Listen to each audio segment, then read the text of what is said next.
Shalom saudara yang dikasih dalam Tuhan, kembali lagi bersama channel YouTube ini, dan kita kembali lagi akan membahas dan mengulas apa yang Tuhan perintahkan bagi kita dan apa yang harus kita lakukan sehingga kita bisa beroleh janji-janji Tuhan, karena kita telah melakukan pekerjaan-pekerjaan Tuhan. Amin.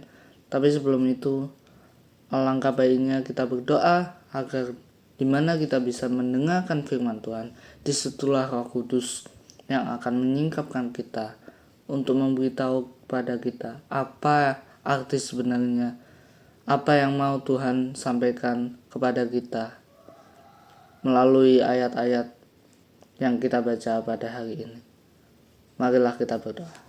Allah Bapa yang berada di kerajaan surga, Allah yang Maha Kuasa, yang kami kenal di dalam nama Tuhan Yesus, terima kasih Bapa atas anugerah-Mu, atas segala yang Kau berikan sampai detik ini Tuhan. Kami boleh istirahat dengan nyenyak semalam Tuhan, dan kembali pada hari ini kami boleh beraktivitas, boleh bekerja, boleh melakukan segala kegiatan kami dalam keadaan yang sehat dan penuh semangat. Terima kasih juga atas cuaca yang cerah Tuhan.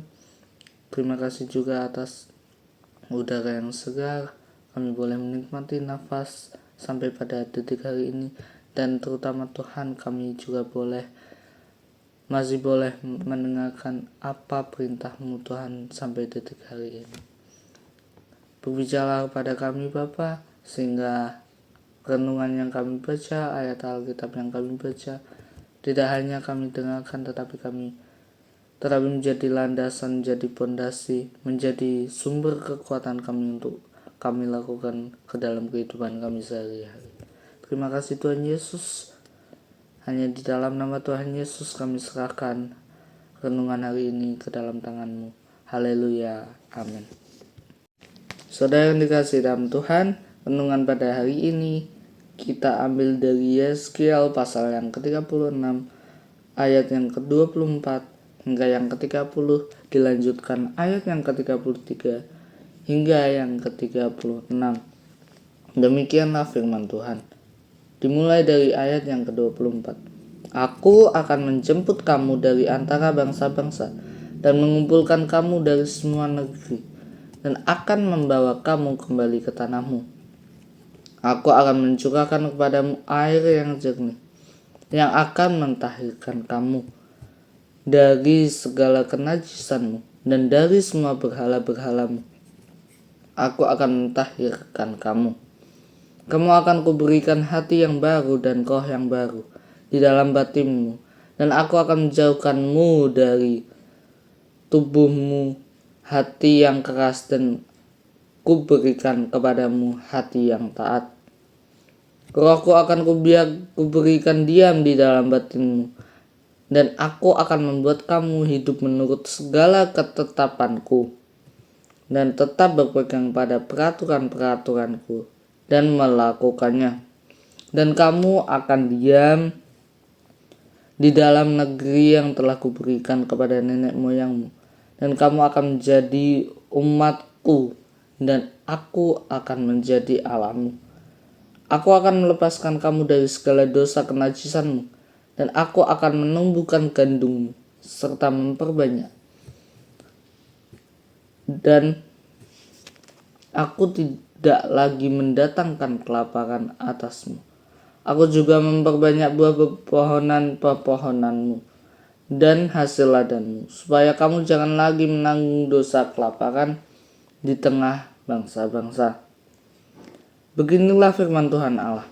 Pada hari aku mentahirkan kamu dari segala kesalahanmu, aku akan membuat kota-kota didiami lagi, dan reruntuhan-reruntuhan akan dibangun lagi. Tanah yang sudah lama tinggal tandus akan dikerjakan kembali, supaya jangan lagi tetap tandus di hadapan semua orang yang lintas daripadamu. Sebaliknya mereka akan berkata, tanah ini yang sudah lama tinggal tandus menjadi seperti Taman Eden, dan kota-kota yang sudah runtuh, sunyi, sepi, dan musnah sekarang didiami dan menjadi kubu. Dan bangsa-bangsa yang tertinggal yang ada di sekitarmu akan mengetahui bahwa akulah Tuhan yang membangun kembali yang sudah musnah dan menanami kembali yang sudah tandus. Aku Tuhan yang mengatakannya dan akan membuatnya. Saudara yang dikasihi dalam Tuhan, di dalam nas ayat Yeskiel di sini, Tuhan Allah berfirman pada kita tentang suatu pertobatan dan juga suatu perutusan. Di sini, di dalam renungan pada hari ini, kita lebih banyak berbicara bagaimana Tuhan menjemput orang-orang seperti kita yang awalnya berada dalam kegelapan, berada dalam dosa. Kemudian Tuhan menangkap kita dan mempertobatkan kita sehingga kita bertobat dan kita mengikuti Tuhan dan melakukan perintah-perintah Tuhan. Kita mulai kupas dari ayat yang ke-24. Aku akan menjemput kamu dari antara bangsa-bangsa dan mengumpulkan kamu dari semua negeri dan akan membawa kamu kembali ke tanahmu. Amin. Di sini Tuhan ingin berfirman bahwa ketika kita memasuki masa pertobatan atau ketika kita ingin bertobat, itu Tuhan terlebih dahulu telah menunggu kita untuk kita datang kepada Tuhan. Tuhan selalu siap apabila kita mau bertobat, apabila kita mau datang kepada Tuhan, Tuhan selalu siap, saudara. Amin. Dikatakan, aku akan menjemput engkau dari antara bangsa-bangsa dan mengumpulkan kamu dari semua negeri. Ini artinya apa? Bahwa di tengah masyarakat, di tengah dunia yang lagi kacau balau itu, kita dipanggil Tuhan, kita dijemput Tuhan untuk mengikuti Tuhan. Sehingga apa? Sehingga Tuhan bisa melakukan perkara-perkara yang besar di dalam diri kita. Kita bisa baca di ayat selanjutnya. Aku akan mencurahkan padamu air jernih yang akan mentahirkan kamu dari segala kenajisanmu dan dari semua berhala-berhalamu. Aku akan mentahirkan kamu. Makanya baptis itu sendiri, terlebih di sini baptis air di sini disimbolkan sebagai istilahnya sebagai tata cara agar kita dibasuh. Ibaratnya begini, saudara. Ketika kita mandi ataupun keramas, itu air yang kita pakai itu membasuh kita dari kotoran-kotoran yang ada di dalam tubuh kita, di dalam rambut kita. Sama seperti baptisan itu sendiri, saudara. Jadi baptisan itu sendiri bukan hanya sekedar adat istiadat, bukan hanya sekedar tata cara masuk Kristen dan lain sebagainya. Tapi baptis di sini terlebih kepada membasuh dosa-dosa kita sehingga kita dilayakkan kembali untuk membangun keintiman dengan Tuhan. Amin. Next kita akan berbicara janji-janji Tuhan yang akan Tuhan sampaikan kepada kita. Di ayat yang ke-26, kamu akan kuberikan hati yang baru dan roh yang baru yang di dalam batinmu, dan aku akan menjauhkan dari tubuhmu hati yang keras dan kuberikan padamu hati yang taat. Rohku akan kuberikan diam di dalam batinmu, dan aku akan membuat kamu hidup menurut segala perkataanku dan tetap berpegang pada peraturan-peraturanku dan melakukannya. Amin. Saudara yang dikasihi dalam Tuhan, di sini Tuhan mau menyampaikan ketika kita memasuki pertobatan itu sendiri, ketika kita bertobat di hadapan Tuhan, kita tidak bisa menggunakan kekuatan diri kita sendiri. Artinya apa? Di sini dikatakan, Rohku akan kuberikan diam di dalam batinmu, dan aku akan membuat kamu hidup menurut segala ketetapanku. Amin.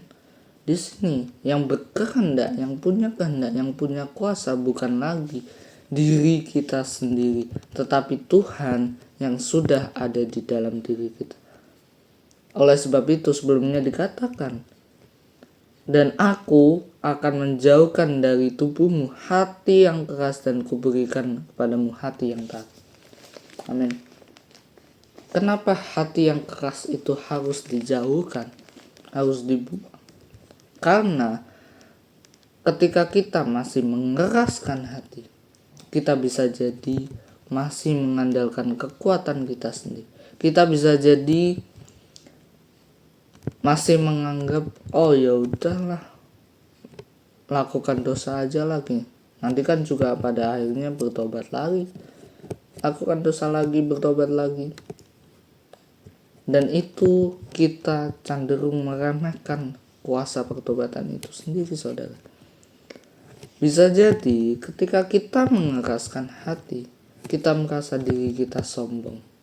Kita merasa diri kita hebat tanpa kuasa Tuhan. Kita merasa bahwa diri kita baik-baik saja tanpa Tuhan. Kita merasa bahwa diri kita tidak berdosa dan merasa diri kita benar. Jangan seperti ahli Taurat dan orang Farisi, saudara, di mana mereka merasa benar di hadapan Yesus. Tetapi di sini Tuhan mencari orang-orang yang berdosa. Tuhan mencari orang-orang yang sesat. Tuhan mencari orang-orang yang berada di dalam kegelapan untuk Dia tarik kembali. Untuk itulah perlu ketika kita bertobat, ketika kita mengakui dosa kita, perlu yang namanya kerendahan hati. Karena apa? Ketika kita merendahkan hati kita, kita merasa bahwa semuanya itu ada di dalam tangan kuasa Tuhan, ada di bawah naungan Tuhan, sehingga kita tidak bisa memakai kekuatan kita sendiri, sehingga kita tidak bisa memakai kepercayaan kita sendiri, sehingga kita tidak bisa memakai pikiran kita sendiri. Amin.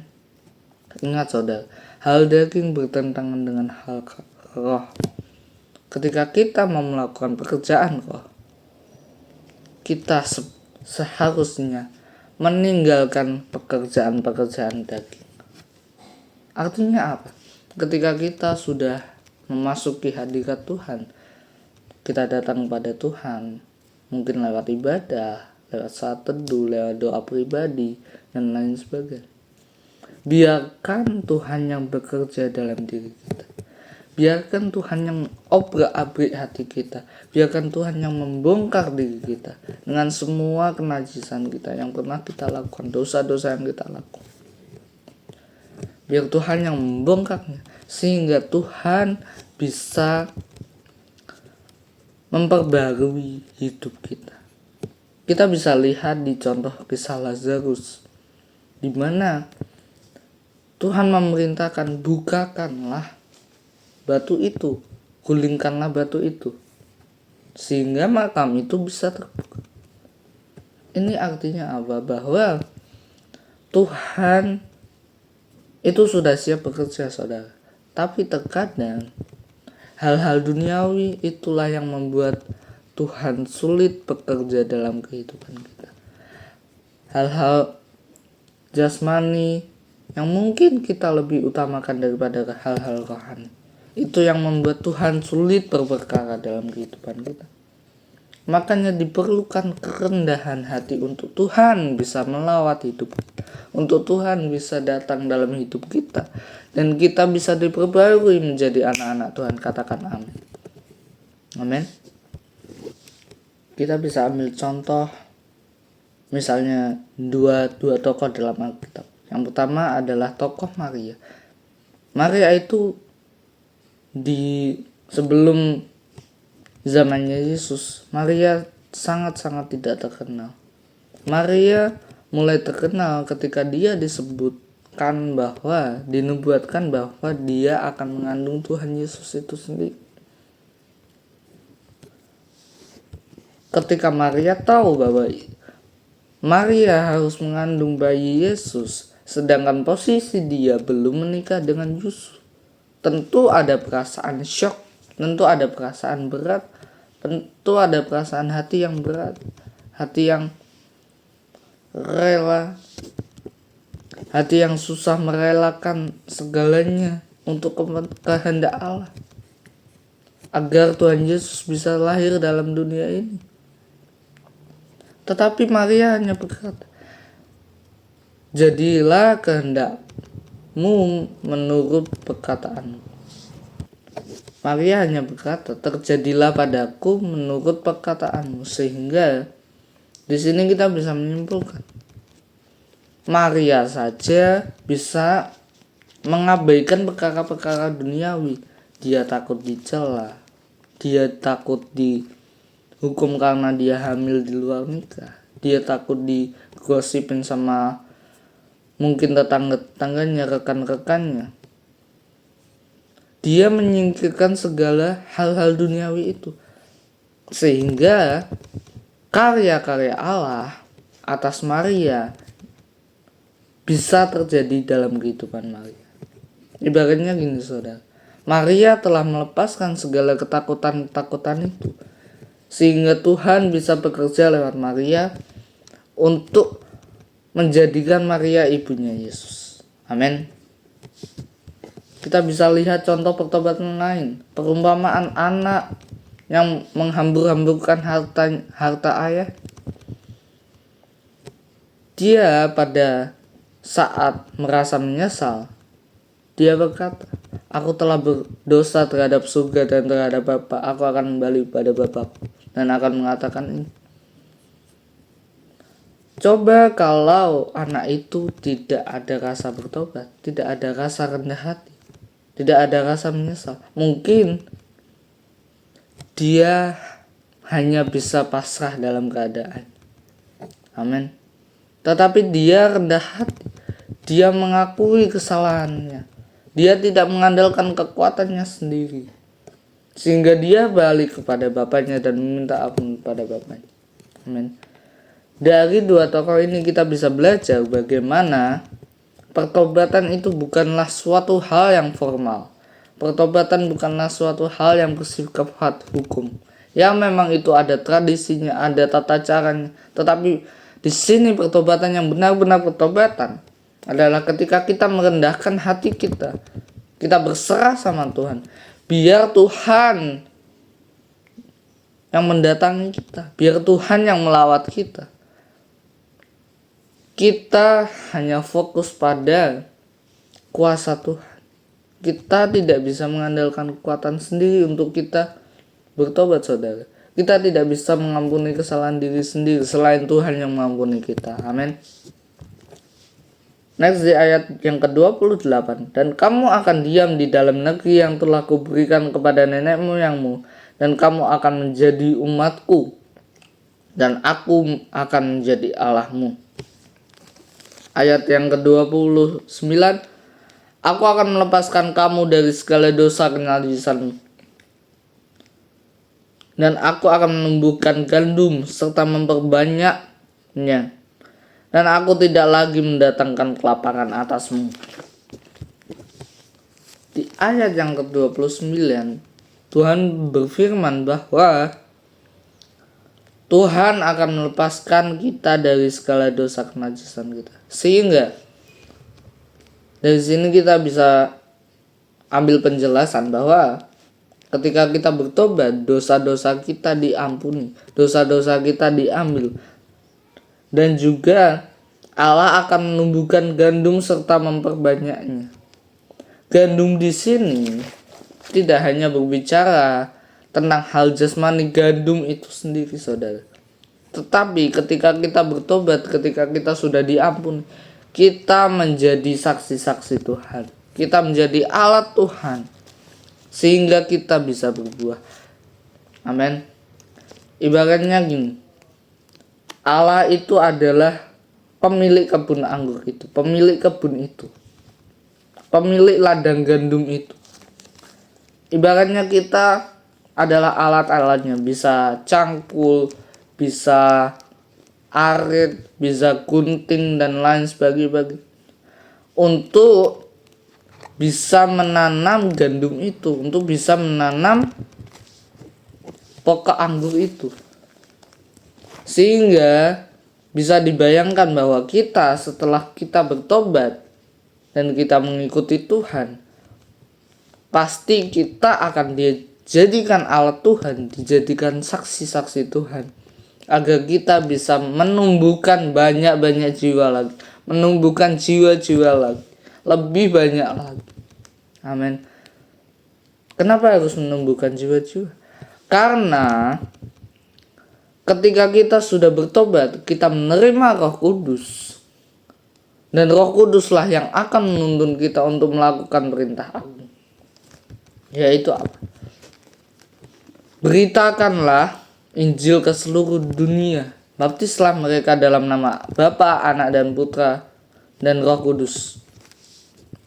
Dan ajarilah mereka segala sesuatu yang aku ajarkan kepada. Jadi di sini, ketika kita bertobat, kita tidak hanya tidak hanya stuck di dalam proses itu, saudara. Tetapi ada Roh Kudus yang menggerakkan kita untuk kita bisa menaati dan juga melakukan apa yang Tuhan perintahkan pada kita. Katakan amin. Di kalimat terakhir dikatakan, dan aku tidak lagi mendatangkan kelaparan atasmu. Di sini kelaparan yang dimaksudkan adalah Tuhan pasti mencukupkan kebutuhan kita, baik secara jasmani maupun secara rohani, saudara. Tuhan tidak akan mendatangkan kelaparan, terutama juga kelaparan rohani. Ini artinya bahwa Tuhan juga akan memenuhi kebutuhan rohani kita. Karena kita telah taat kepada Tuhan, Tuhan memberikan rohnya, Roh Kudus itu, sehingga kebutuhan rohani kita itu juga dipenuhi. Matius 6 ayat 33, carilah dahulu kerajaan Allah dan kebenarannya, maka semuanya akan ditambahkan padamu. Carilah Tuhan itu terlebih dahulu, sehingga semua kebutuhanmu, baik rohani, baik jasmani, apapun itu, pasti Tuhan kabulkan, pasti Tuhan penuhi. Amin.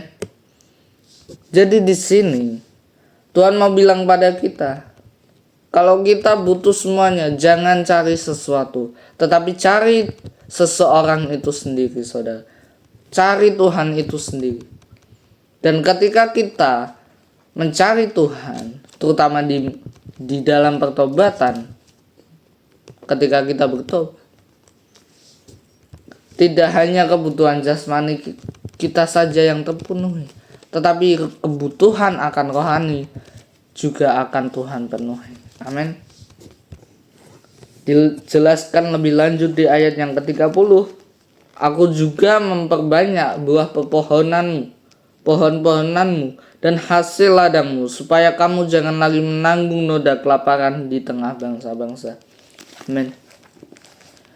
Di sini Tuhan mau berfirman bahwa di tengah banyaknya dunia, orang-orang yang ada di dunia ini, kita sebagai saksi dan alat Tuhan juga yang akan membantu di dalam setiap proses kehidupan kita. Terutama di sini adalah proses untuk memberitakan firman Tuhan. Amin.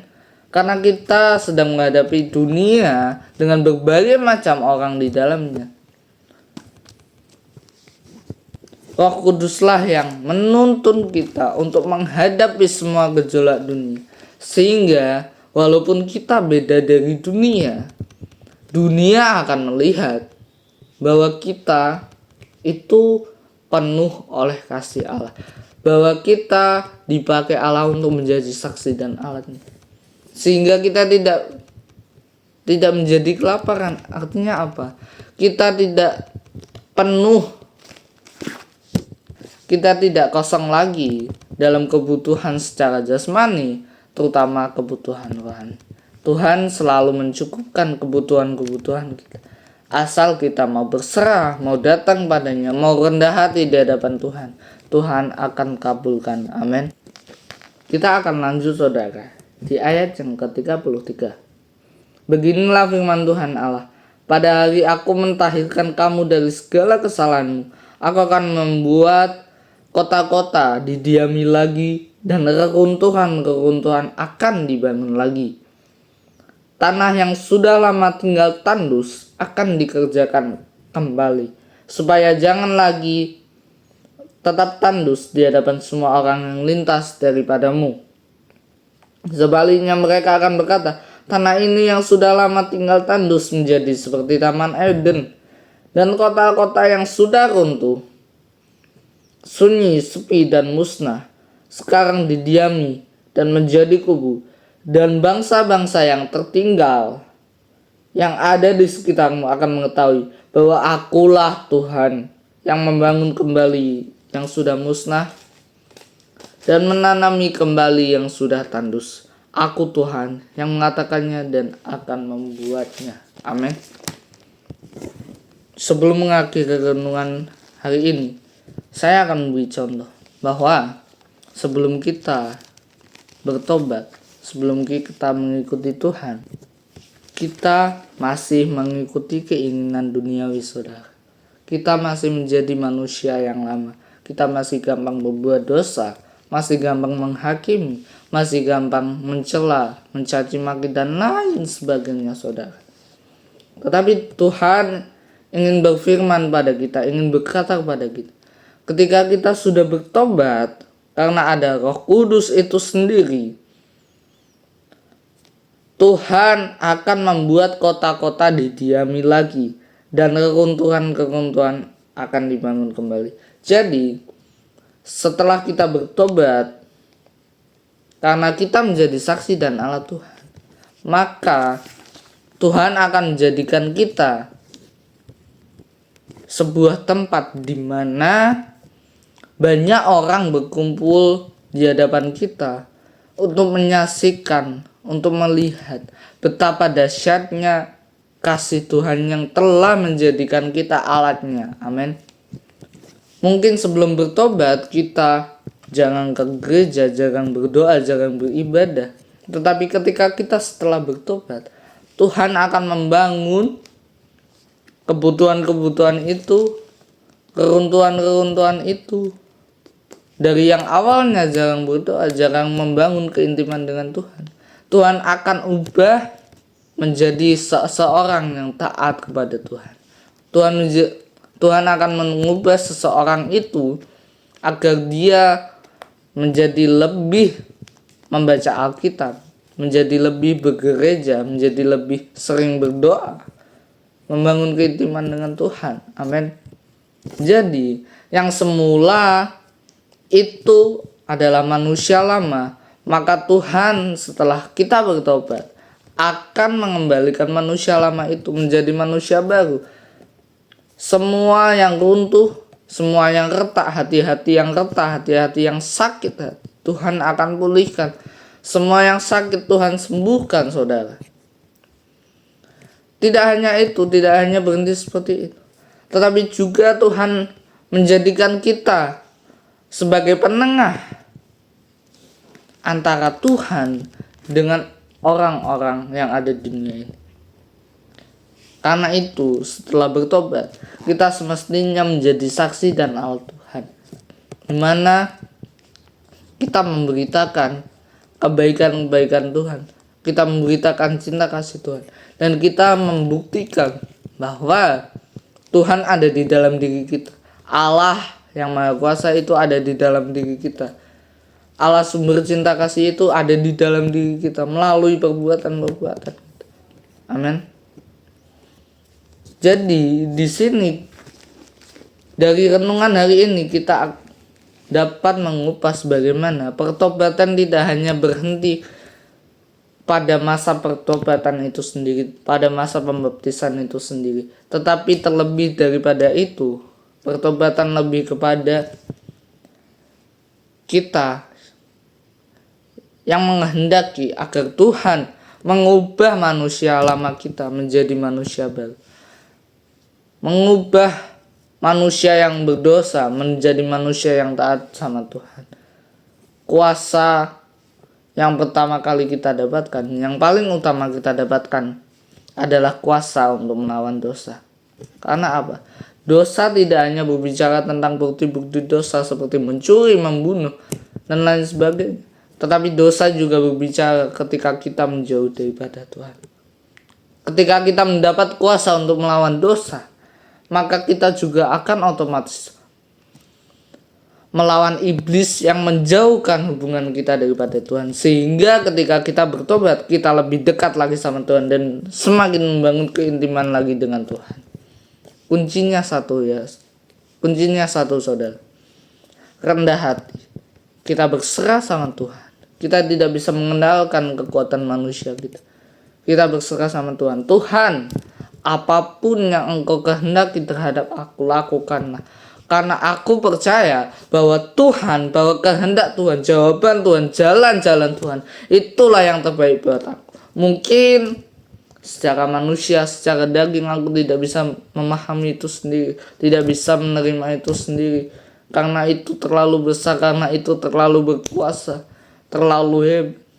Tetapi biarlah kehendak Tuhan yang terjadi di atas hidup aku sendiri. Amin. Sebelum kita mengakhiri renungan hari ini, marilah kita berdoa.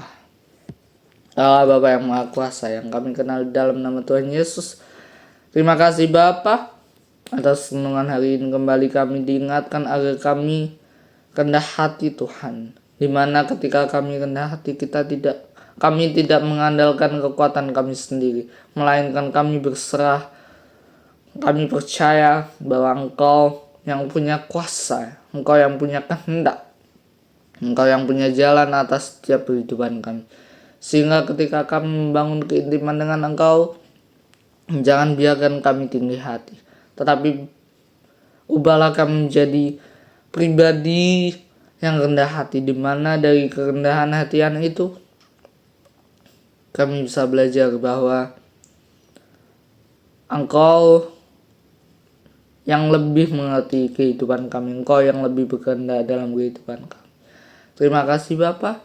Kami serahkan kehidupan kami seterusnya, pekerjaan kami, keluarga kami, hubungan kami satu sama lain, pendidikan kami, apapun itu yang kami pergumulkan, yang sakit Engkau sembuhkan dalam nama Tuhan Yesus, yang menderita Engkau lepaskan belenggunya dalam nama Tuhan Yesus. Orang-orang yang kami doakan, kami serahkan ke dalam tangan kuasa-Mu. Terima kasih Bapa. Hanya di dalam nama Tuhan Yesus kami berdoa dan mengucap syukur. Haleluya. Amin. Puji nama Tuhan.